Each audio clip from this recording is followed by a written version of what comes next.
નમસ્કાર, આપ જોઈ રહ્યા છો સંદેશ ન્યૂઝ, તમારી સાથે સત્યની સાથે આજનું એજન્ડા સાથે હું છું નુપુર। પોન્જી સ્કીમ છેતરપિંડીની એક એવી જાળ જેમાં ફસાઈને લાખો લોકો પોતાની મહામૂલી બચત ગુમાવી ચૂક્યા છે। આ દૂષણને નાથવા કાયદા બન્યા છે, લોકોને જાગૃત કરવામાં આવ્યા છે, પણ લાલચની ગર્તામાં ડૂબેલા લોકોને આજે પણ આ લેભાગવો શિકાર બનાવી રહ્યા છે। ગુજરાતમાં આવા જ એક મહાઠગનો પર્દાફાશ થયો છે, જેણે પોન્જી સ્કીમમાં હજારો લોકોના 6000 કરોડ રૂપિયા ડૂબાડી દીધા। જેમાં દરેક કિસ્સામાં થાય છે એમ અહીંયા પણ ભૂપેન્દ્ર ઝાલા નામનો આ ઠગ નાસી છૂટ્યો। સત્તા પક્ષ સાથેના ઘરોબાથી તેની કરમ કુંડળી વધુ મજબૂત બનતી ગઈ, જેમાં હજારો લોકો પોતાની પરસેવાની કમાણી ત્યાં સુધી કે મરણ મૂડી ગુમાવી બેઠા।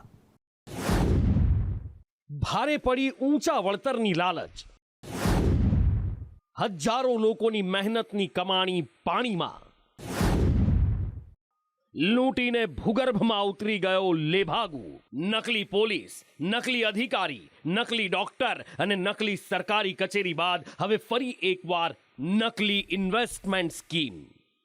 બીઝેડ ફાઇનાન્શિયલ ગ્રુપ આ એ સંસ્થાનું નામ છે જેના સંચાલકોએ ઊંચા વળતરની લાલચ આપી અનેક લોકોને છેતરી નાખ્યા। લોકોને જ્યારે ભાન થયું ત્યારે સામે આવ્યું કે આ કોઈ ઇન્વેસ્ટમેન્ટ સ્કીમ નહીં પણ પોન્જી એટલે કે છેતરામણી સ્કીમ હતી। પણ ત્યાં સુધી ઘણું મોડું થઈ ચૂક્યું હતું।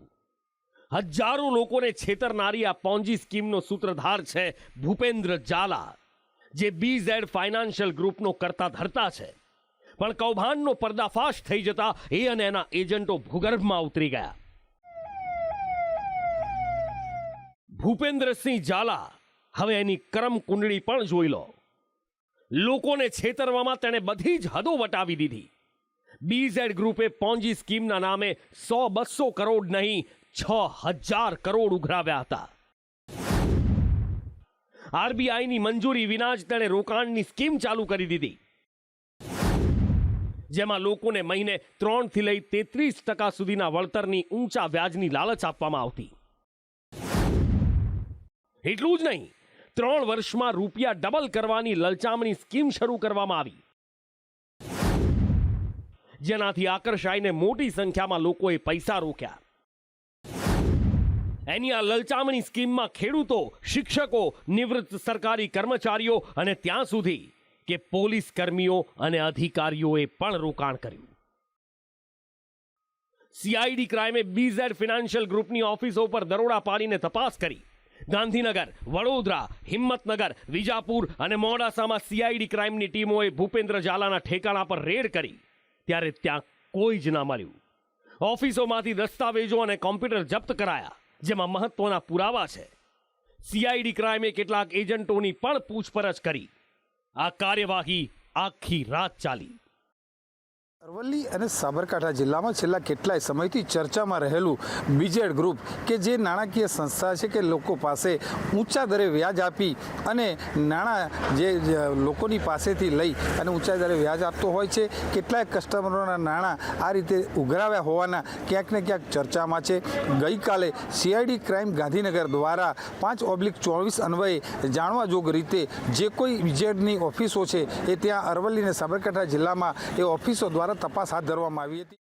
ભૂપેન્દ્ર ઝાલાએ ઉત્તર ગુજરાત અને રાજસ્થાનમાં પોન્જી સ્કીમનું આ નેટવર્ક પાથર્યું હતું, જેમાં સાબરકાંઠા તેનું મુખ્ય મથક છે। મહેસાણાના વિજાપુરમાં પણ તેની 2 ઓફિસો છે।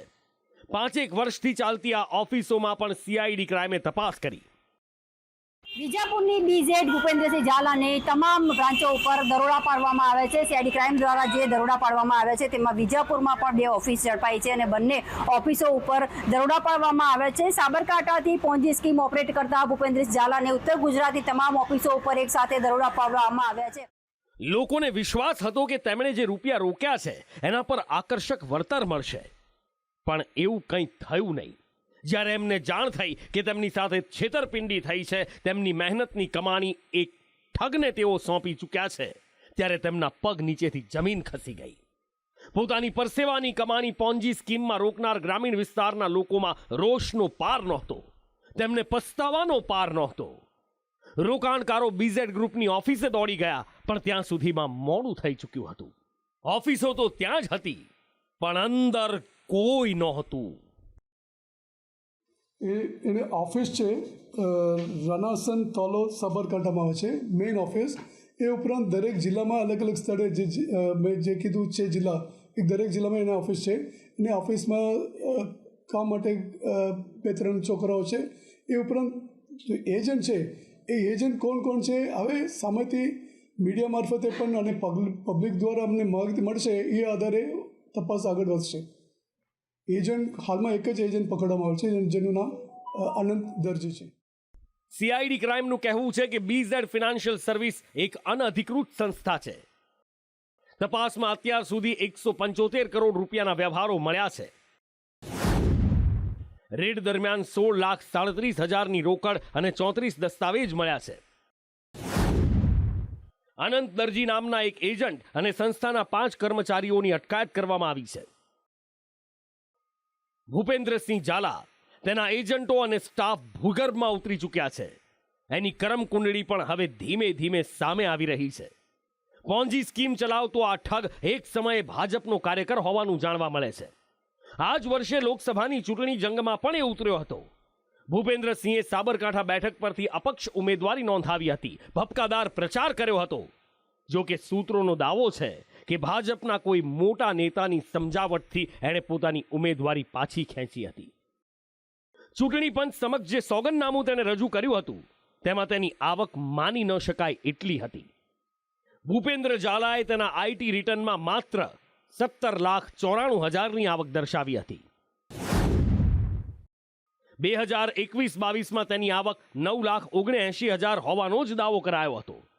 એટલે કે 17 લાખની કથિત આવક ધરાવતા ભૂપેન્દ્રએ લોકોના 6,000 કરોડ રૂપિયા ડૂબાડી દીધા. એટલું જ નહીં, ભૂપેન્દ્ર ઝાલાએ જે કરોડો રૂપિયા લોકો પાસેથી ઉઘરાવ્યા એમાંથી પ્રાંતિજમાં એક કોલેજ પણ ખરીદી હતી, જેનું સંપૂર્ણ પેમેન્ટ તેણે હજી સુધી ન કર્યું હોવાનું જણાય છે. સીઆઈડી 2 દિવસથી અવિરત જે તપાસ કરી રહી છે. આજે એક્સક્લુઝિવ તમે સંદેશ ન્યૂઝના માધ્યમથી જોઈ રહ્યા છો કે જે ગ્લોબલ જે બીઝેડ ગ્રુપના એજ્યુકેશન જે ઇન્સ્ટિટ્યૂટ છે ત્યાં આવી રહી છે. ત્યાં સીઆઈડી વિભાગના હાલમાં તમે લાઈવ દ્રશ્યો જોઈ રહ્યા છો કે જ્યાં સીઆઈડી ડિપાર્ટમેન્ટ અત્યારે હાલમાં તપાસ હાથ ધરી રહી છે. જે આ એજ્યુકેશન સાથે જોડાયેલું પોજી સ્કીમ આધારિત અને સાથોસાથ આ એજ્યુકેશન વિભાગમાં જે બીઝેડ ગ્રુપમાં પણ તપાસ હાથ ધરવામાં આવી છે. ભૂપેન્દ્ર ઝાલાની કરમકુંડળી ભલે પોન્જી સ્કીમ સુધી અટકી ગઈ હોય, પણ તેણે બીઝેડ ગ્રુપની શરૂઆત બિટકોઇનમાં ટ્રેડિંગથી કરી હતી. ત્યારબાદ તેણે લોકોને 5 થી 7% સુધીના માસિક વ્યાજની ઓફર કરતી સ્કીમ શરૂ કરી. આ માટે એજન્ટોને 25% સુધીનું કમિશન આપતો. 10 લાખનું રોકાણ લાવનાર એજન્ટને વિદેશની ટૂર કરાવતો. ટાર્ગેટ પૂરો થાય તો એજન્ટને લક્ઝુરિયસ કાર આપતો. હિંમતનગરના 2 એજન્ટને તો તેણે મર્સિડીઝ કાર પણ આપી હતી.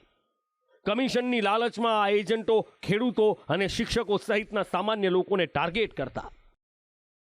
5 થી 25% એ લોકો જે પણ એજન્ટ, દાખલા તરીકે એજન્ટ 1 કરોડ રૂપિયાનું કામ લઈ આવે છે, એને 5 થી 25% એજન્ટને આપે છે. એ હાલમાં તપાસમાં બહાર આવે છે.